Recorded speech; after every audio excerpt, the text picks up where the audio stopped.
Come manualmente accade, l'Arma dei Carabinieri, attraverso i reparti specializzati, conduce particolari campagne di controllo nell'ambito di specifici settori. In particolare, nei mesi che vanno da ottobre a dicembre, le attività si sono concentrate sulla molitura delle olive e conseguentemente sull'annoso smaltimento delle acque e di vegetazione. L'azione sinergica dei controlli mirati da parte dei reparti territoriali dell'Arma durante l'intero periodo della campagna olearia e l'attività ispettiva del Centro Anticrimine Natura di Agrigento hanno determinato una sensibile riduzione del fenomeno dello smaltimento illecito delle acque di vegetazione. Inoltre, le criticità registrate nei fiumi Naro e Magazzolo e il caso blu Malgale del Lago Arancio hanno fatto scattare, sempre a cura del Centro Anticrimine Natura di Agrigento dei Carabinieri, una serie di controlli specifici sugli impianti di depurazione.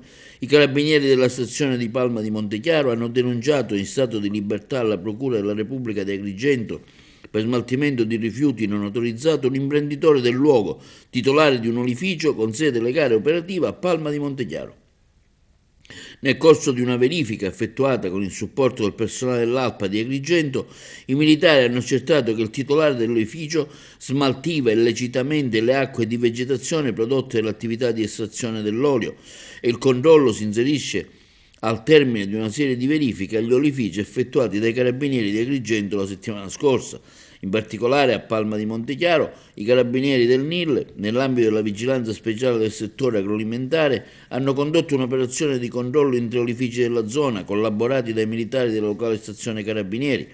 L'operazione ha portato alla denuncia in stato di libertà alla Procura della Repubblica 4 persone ritenute responsabili di diverse violazioni in materia di lavoro, sicurezza e privacy.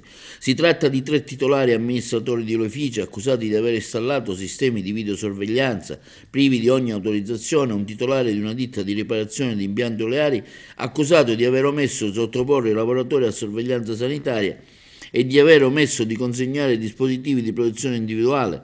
Inoltre è stato individuato anche un lavoratore italiano in nero.